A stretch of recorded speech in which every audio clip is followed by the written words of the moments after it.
Espasol lang po ito, pero mas pinasarap na espasol. At gagawa tayo ngayon ng pandan flavored espasol. Tara, luto tayo! Hi, I'm Dance, and this is my channel.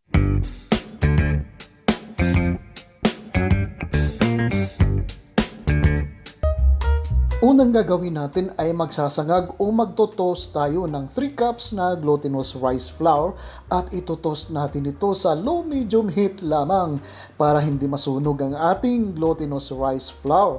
Kunting tiyaga lang po sa pagsasangag at para maging maganda ang outcome ng ating glutinous rice flour. At gagawin natin ito ng mga 10 minutes siguro hanggang sa maging light brown po ang ating glutinous rice flour dito. Ayan, medyo light brown na po ang ating glutinous rice flour at luto na po ito. Kukuha na po tayo ng 1/2 cup sa ating toasted glutinous rice flour at itatabi lang muna natin ito at gagamitin natin ito pang dusting mamaya. Sa isang mixing bowl ay maglalagay po tayo dito ng 2.5 cup na coconut milk.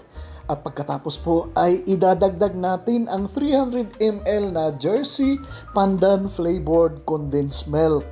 Haluin lang po natin ito ng haluin hanggang sa mag-well combine po ang ating coconut milk at saka condensed milk dito. Idagdag na rin natin dito ang ating 1/4 teaspoon na fine salt at saka po 1 teaspoon na vanilla essence. Halo uli ng halo, halo uli ng halo hanggang sa mag-combine po lahat ng ating ingredients. Pagkatapos po ay papatakan natin ng isang patak na green food coloring dito para ma-enhance po ang kulay ng ating espasol mamaya. At ngayon ay idadagdag na natin ang ating toasted na glutinous rice flour kanina. Gradual lang po ang ating pagdagdag at tuloy-tuloy po ang ating paghahalo hanggang sa makarating tayo sa isang smooth na batter dito. At kung nandyan pa rin kayo nanonood habang tayo naghahalo, ibig sabihin lang yan na gugustuhan nyo po ang video na ito. Paki-comment naman nyo po kung saan lugar kayo nanonood para i-shoutout ko po kayo at ang lugar nyo sa susunod kong video uploads. O ayan, at smooth na po ang ating butter dito. At sa isang glass dish naman, ating paglalagyan ng espasol mamaya, hatiin natin ang ating itinabing toasted glutinous rice flour at ikalat natin sa ilalim ng ating glass dish dito. At pagkatapos dito natin ibubuhos ang ating espasol mamaya. Sa isang kawali naman ay ibubuhos natin at padadaanin natin sa strainer ang ating mixture, ang ating butter mixture dito.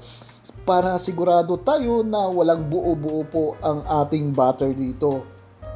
At dito ay sisindihan naman natin ang ating kalan dito ng mga low to medium heat lang po at hahaluin po natin ito ng hahaluin. Hindi po natin titigilan sa kahalo, baka dumikit po ang ilalim at masunog ang ating butter dito.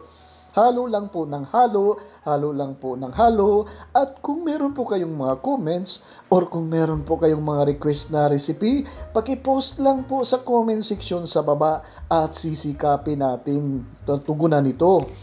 At ngayon ay ito na malapit nang maging thick ang ating consistency sa ating butter dito.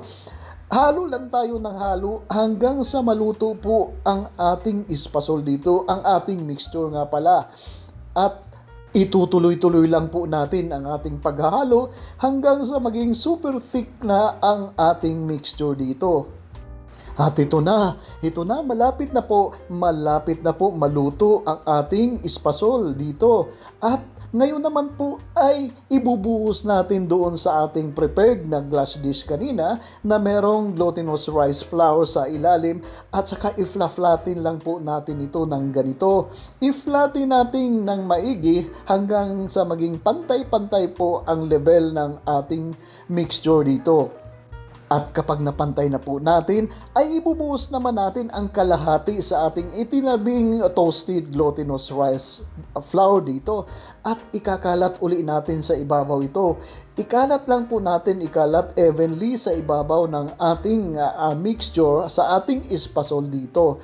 At pagkatapos po ay palalamigin na natin ang ating espasol bago po natin ikat ito. Ngayon po ay medyo malamig na po ang ating espasol, ikakat naman po natin ang ating espasol ng ganito. Ganito po ko ikinakat ang aking espasol, pero nasa inyo po yan kung gaano kalaki ang inyong gagawin sa inyong espasol.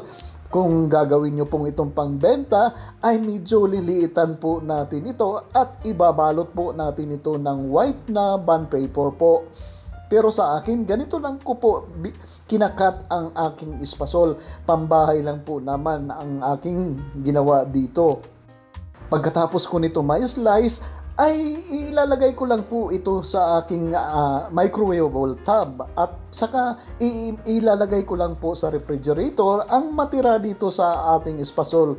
Pero I doubt na merong matitira dito dahil napakasarap itong pandan flavored espasol. Panalong panalo po ito at certified rapsa po ang ating pandan flavored espasol na ito.